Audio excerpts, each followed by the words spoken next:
Veja só o que o Daniel Lopes falou sobre as armas nucleares nos conflitos atuais. Coisa inacreditável, a bomba de hidrogênio, aí é complicado. Mas por enquanto vai, não tem, a menos que alguém tente demonstrar muita força, Sim, não estamos ainda nesse nível de escalada, né? cara, tá sendo muito falado o uso de armas nucleares agora nessa encrenca aí. É No Irã. mesmo? Muito, muito. Tá vulgarizando já.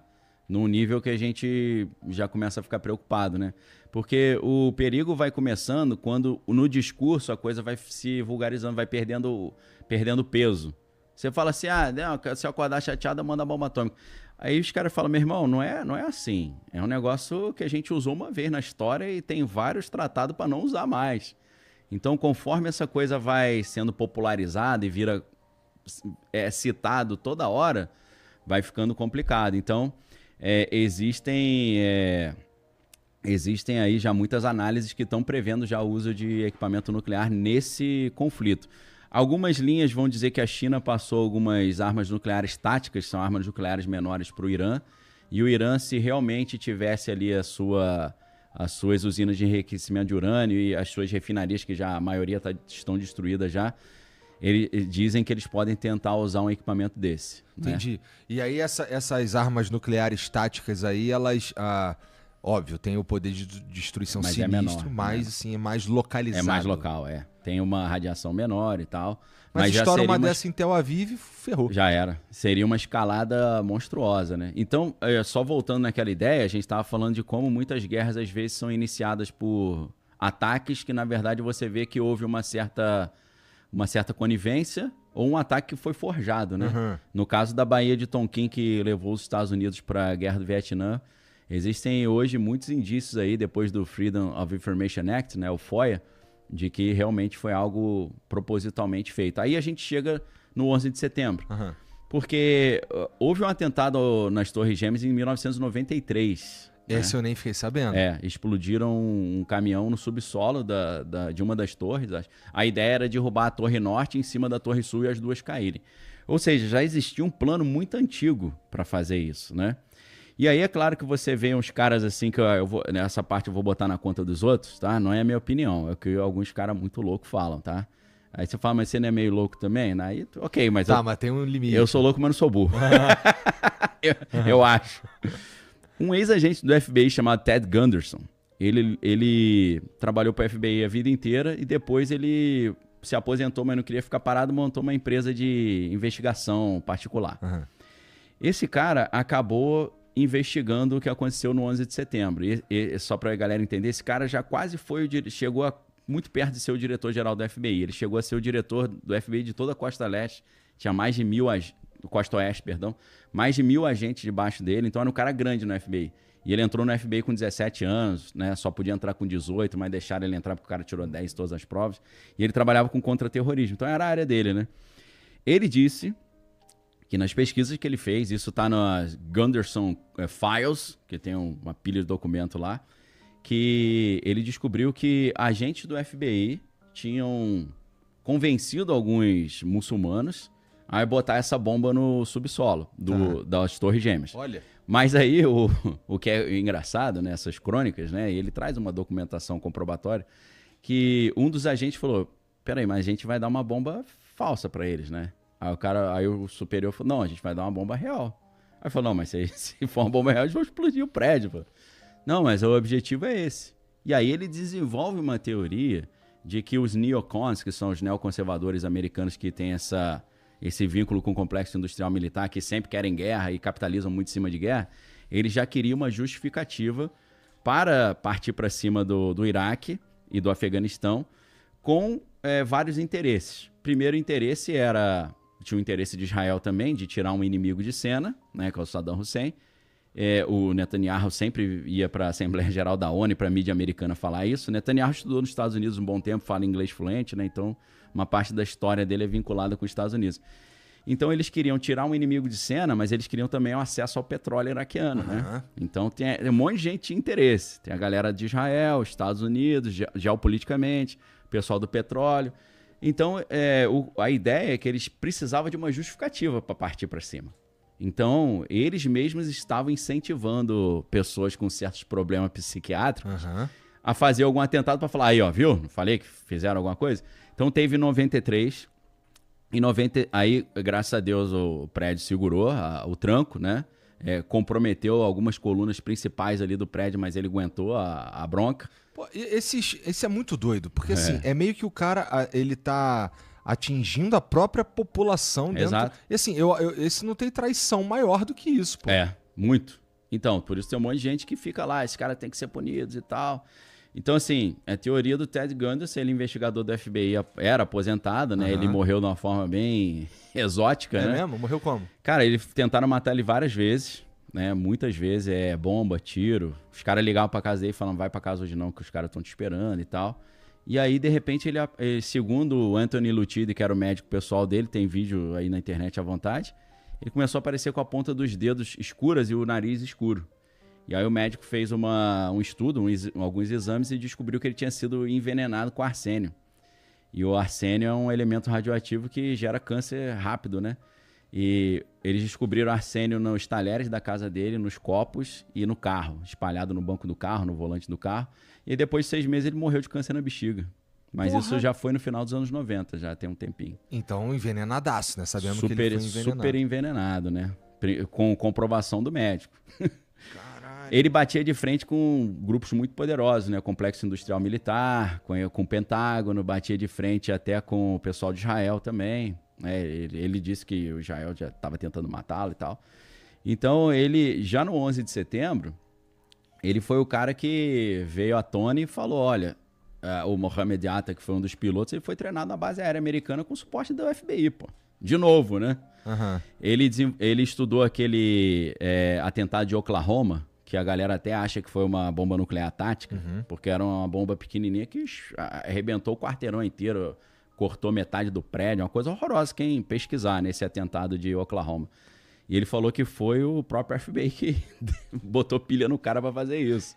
Que viagem. E muita loucura, né? Muita loucura, cara. É difícil de acreditar, mas estuda lá. Eu não tô falando que é verdade, mas vale a pena dar Cara, é um calhamaço de documentos, de entrevistas, é porque não há um interesse, né, que isso seja divulgado também. Mas é um estudo interessantíssimo. As crônicas de Ted Gunderson, como são conhecidas, né? E vários caras desses que tu cita aqui pra mim, cara, eles sempre morrem de um jeito esquisito, né, por cara? Acaso, né? Da última vez que tu veio aqui, um cara que tu falou que me entrou na minha mente, depois eu fui até dar uma estudadinha ali um pouquinho sobre ele, sobre as coisas, foi o Malachi Martin. Malachi Martin. Também morreu Caiu da escada, né? cara? Tomou um empurrãozinho. De algo, sei lá, do capeta. E ele tava indo fazer um exorcismo, né? Então, muito do capeta ou de alguém que não tava gostando, né?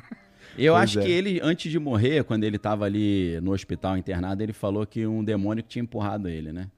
Então, parece que não foi ser humano, acho que foi espiritual, segundo ele mesmo falou, né? Bom, sei lá. Mas um amigo dele, lá americano, né? Ele era irlandês, radicado no Vaticano.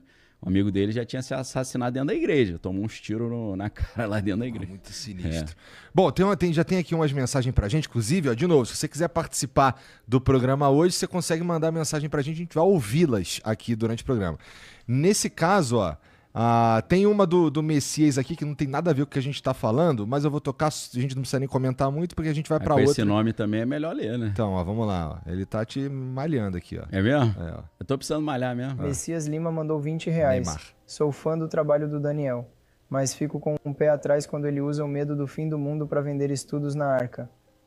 Aí, ó. Tá falando que tu fica usando medo do fim do mundo. O cara que assiste meu material e fica com medo, e talvez ele seja cristão, porque a maioria do pessoal que assiste meu material é cristão, ele não conhece a Bíblia. Porque a Bíblia diz que o Apocalipse não é o fim do mundo, é a vitória de Cristo sobre as forças do mal. Então, o verdadeiro cristão, quando olha o fim do mundo, ele não fica com medo. Ele fala, glória a Deus, Maranata, ora venha, Senhor Jesus.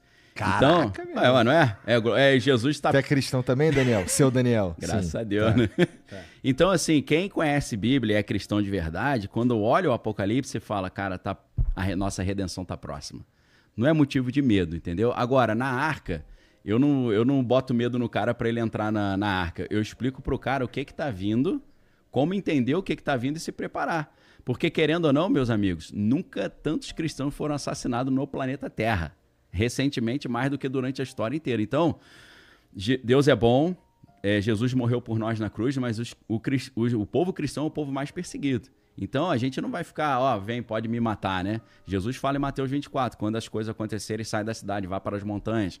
Quando Jesus era criança, Deus falou para José e Maria, saiam de Jerusalém e vão para o Egito. Então Deus dá umas dicas também, não é só, eu vou viver pela fé. Então ali na Arca a gente trata como você se protege financeiramente desse caos, não comigo, mas com especialistas que eu trago, né, com certificado. Eu explico toda a questão da relocação estratégica, que é você ter um local para onde você pode ir se tiver um caos na sociedade, né? Então não é botar medo para levar o cara para lá, é tipo assim, meu irmão, tá lá, se você quiser se dar mal, tudo bem, se quiser uma consultoria minha. Aí os caras ficam chateados, que eles falam assim, não, mas o Daniel vende as aulas. O brasileiro precisa, mais do que nunca, entender o seguinte. Supermercado vende pão. Açougue vende carne. Professor vende aula. E jornalista vende informação. Padrão. É isso, pô. Só um país muito fuleiro da cebola fica chateado quando o professor vende a aula. Sabe uma parada interessante? Assim, já vai voltar pro lance das guerras aí, mas um bagulho interessante que tem tudo a ver com isso que tá falando, cara. Pô, quando eu vou ver lá, vou ler lá os comentários que os caras fizeram nos vídeos e nos episódios aqui do Flow, Sim. E o cara tá reclamando que tem ad, tá ligado? Porque, assim, se você não assina o YouTube Premium, por exemplo, você tá assistindo, de repente vem um ad, né? Lógico. Pô, cara, tu faz ideia de quanto é que custa pra bancar as paradas aqui, cara? Pô, a tu quer que eu tire os ads do programa? Assim, você nem tá pagando nada pra assistir, pelo amor de Deus, né, cara? Esses caras são... Você pode não ter o ad se você pagar o Premium. o YouTube Premium lá, e nem é muito caro não, Não pô. é muito caro não, sai mais barato que esse joguinho que tu tá jogando aí, verdade, cara. Em vez de essa comprar pizza roupinha aí, fuleira aí que você come aí com queijo de quinta categoria. Sai bem mais barato. Sai mais barato que a pizza, pô. Ó, tem aqui, vamos lá. O Sidney mandou aqui, ó. Fala, Daniel Mastral. Ô, Opa! Daniel Lopes. Será que essa daí não é a última cartada do Trump? Última jogada? Deixou Moscou e Kiev lá no canto. Ninguém mais fala nada. Agora a atenção tá toda virada por Oriente Médio. Resolvendo o conflito lá. Pra onde é que ele vai partir, será? Pequim, Taiwan? Bom, sei lá. Legal. Se quiser participar, que nem eu já falei, quiser participar, tem o QR Code aí, tem o link aqui na descrição aí, é só mandar aí o teu Live Pix pra nós. E aí, ele tem razão? Cara, eu acho que ele tem razão. Por quê? Eu vou explicar uma análise geopolítica aqui. Vamos. Em 2003, o general Wesley Clark, general americano, ele revelou um plano que ele escutou dentro do Pentágono, onde ele trabalhava, no pós-11 de setembro. Os caras falaram, nós agora precisamos derrubar 5 países em 7 anos. Aí os países são Líbia, Síria, Líbano e o último, o Irã, que é o mais forte ali naquela região, né? O Irã é como se fosse uma potência ali do mundo islâmico e o patrocinador dos outros grupos, né? O Irã tem os proxies, né? O que é proxy? É procuração, né? Então a gente tem ali guerra por procuração.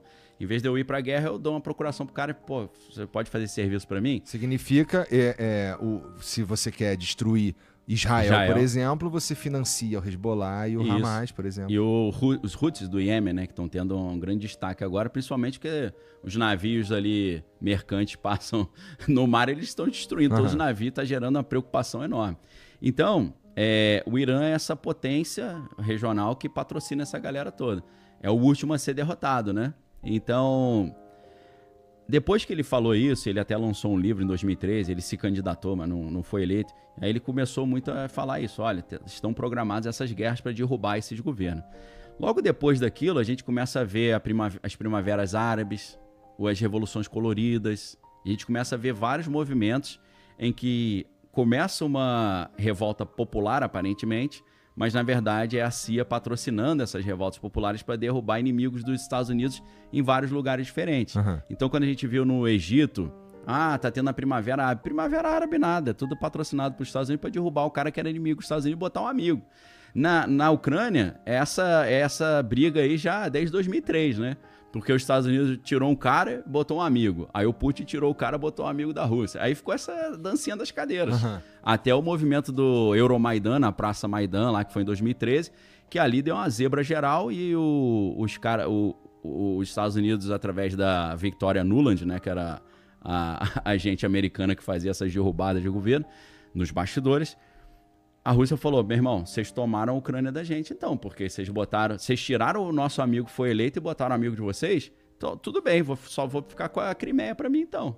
Entendeu? Pra começar. Então, assim, existe um plano para mudar totalmente o mapa do Oriente Médio. Só que isso é a segunda parte de um plano de 3 etapas que o Pentágono bolou. A primeira parte era qual? A primeira parte é tirar a Rússia da jogada. Tá. A segunda parte é tirar o Oriente Médio da jogada. E a terceira parte é, sem a Rússia e sem o Oriente Médio, partir para cima da China. Entendeu? Que isso, cara. Então a gente está vendo agora a consolidação, ou o início da segunda parte. Qual que é a ideia? Olha a quantidade de dinheiro e de homens que a Rússia já perdeu na Ucrânia desde 2022.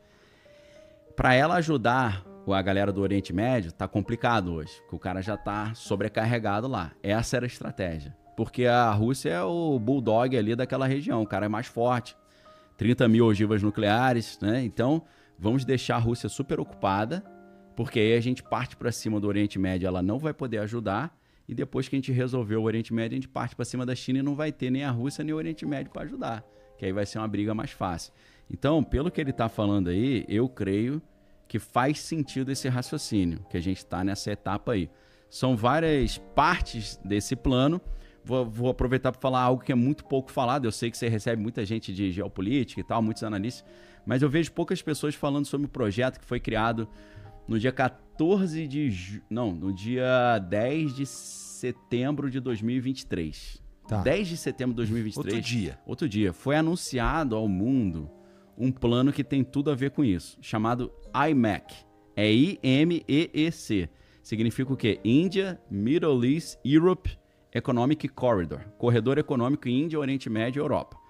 O que é isso? Um plano bolado por esse grupo para fazer frente às novas rotas da seda, né, Belt and Road da China, que a China está usando para dominar o mundo, oferecendo empréstimo e muitas vezes pegando como pagamento os recursos naturais, como fizeram com o Equador e com vários países sul-americanos. Ou até posições militares também. Também, é parceria, né? Deixa eu botar uma base aí, eu patrocino a construção de estradas e tal, aeroportos e portos, né? Então, qual que é a ideia? Tirar de cena a Rússia como fornecedor, na verdade, foi um pouco depois do início da guerra da Ucrânia, né? Dia 10 de setembro. A ideia era tirar o controle do fornecimento de gás natural da mão da Rússia, fornecimento de gás natural para a Europa, que já era, sei lá, 40%, 50%, e se os gasodutos Nord Stream 2 fossem concluídos, ia para 80%, 60%, 80%. O Trump sempre falava contra, ele esculhambava lá o diretor-geral da OTAN, que era o Jens Stoltenberg, ele falava, cara, não tem como autorizar esse projeto, vocês vão ficar na mão da Rússia. Se vocês autorizarem esse projeto, eu vou sancionar as empresas alemãs que estão recebendo esse gasoduto. Ele sancionou. Aí as empresas falavam, tô fora, meu irmão, não vou ficar sancionado pelos Estados Unidos, não. Aí o projeto ficou parado, depois, misteriosamente, explodiram os gasodutos, né? Uma história não resolvida até hoje. A gente sabe que teve uma participação dos Estados Unidos, da Inglaterra e da Noruega, porque eu passava pela Noruega ali. Então, mas os caras fingem que não aconteceu nada, não não sabia, disso. Acho que foi um defeito, né? Eu não sei o que aconteceu, né? Deve ter... Acho que alguém acendeu um cigarro, caiu lá no fundo do mar, né? Não sei quantos... Bem possível. Dezenas de metros, né? Deve ter sido algo dessa natureza. Então, o IMEC, ele é uma concorrência com a Rota da Seda e ele parte do princípio que a Rússia vai deixar de ser o grande fornecedor de gás natural. E quem seria o substituto da Rússia? Israel, tá? E aí você fala, mas Israel tem essa quantidade de gás natural? Eu te perguntar, se fosse chutar, eu ia chutar, sei lá, o Catar. O Catar tem gás natural pra cacete. Eu acho que o Irã, por exemplo, o Irã é o segundo maior reserva de gás natural do mundo. Qual é a ideia? Israel em si não tem grandes reservas de gás natural, mas na faixa de Gaza tem. Em 2000, a empresa, acho que foi a Exxon, descobriu no litoral de Gaza das maiores reservas de gás natural do planeta, chamada Gaza Marine, ou Marina de Gaza. E eles começaram a arrumar uma maneira de tentar explorar esse gás. Começaram a explorar nos anos 2000, só que o Hamas ficava jogando míssil nas plataformas, ficava sempre dando tiro, jogando bomba.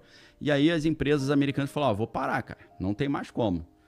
E aí, o que eles concluíram? Para a gente assumir o controle desse gás e substituirmos a Rússia para fornecer gás natural para a Europa, esse acordo foi feito dia 14 de julho de 2022, quando o ministro da Energia de Israel fez uma reunião com o ministro da Energia do Egito e com a Ursula von der Leyen, que é a presidente lá da União Europeia. Qual era o combinado? Israel iria pacificar a faixa de Gaza para tirar esse problema. Pacificar Daquele jeito. Daquele jeito, né? Passar o cerol. Pacificar a faixa de Gaza, entre aspas. Estou falando do discurso deles, né? Vamos pacificar, né? O Trump falando isso aqui vai virar uma Riviera. Uma Riviera francesa, coisa linda, né? Você olha e fala, esses caras são malucos, né? Não é possível. Aí, o gás seria extraído por Israel, mandado para o Egito para ser refinado, ia ser refinado no Egito e mandado de navio para a Europa.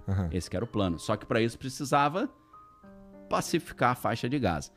Esse projeto foi apresentado pelo Benjamin Netanyahu no dia 20 de setembro de 2023 na Casa Branca. E eu sei tudo que eles conversaram dentro da reunião lá, secretamente. Aí você fala, pô, Daniel, você é sinistro, hein? Daniel, tu tem um infiltrado lá, cara? Tu tá por dentro Não, do tem FBI? internet, pô. Tá no site da Casa Branca a transcrição da conversa inteira. Pô, então não era pra ser secreta, no fim das contas. Não, essa era a parte pública da conversa, e na parte pública já tá tudo que tá acontecendo hoje. Essa na parte pública na já tava com essa merda toda. Se você botar WH, que é White House, Netanyahu, Biden e Mac, tu acha fácil esse negócio. Então, quando aconteceu o dia 7 de outubro lá, aquele ataque do Hamas contra Israel, eu já sabia o que estava em jogo ali. Então, o que aconteceu? No dia 20 de setembro, o negócio foi criado dia 10 de setembro. 10 dias depois, Benjamin Netanyahu pegou o aviãozinho dele e foi para os Estados Unidos para conversar com Biden. E a conversa, pela transcrição, é o seguinte, olha, temos que tirar o Irã de cena para a gente poder pacificar aquela região, para a gente montar um novo mapa do Oriente Médio, e o novo mapa do Oriente Médio vai ser debaixo do nosso comando. A gente tem que tirar o governo dos ayatolás lá do Irã, e a gente tem que restaurar a monarquia dos descendentes do Shah Reza Pahlavi, aquilo que depois fica conhecido como os acordos de Ciro, que vão expandir os acordos de Abraão. Então a gente precisa fazer essa reorganização do Oriente Médio, só que eu não consigo fazer sozinho, Biden. Se eu começar essa parada, tu me ajuda?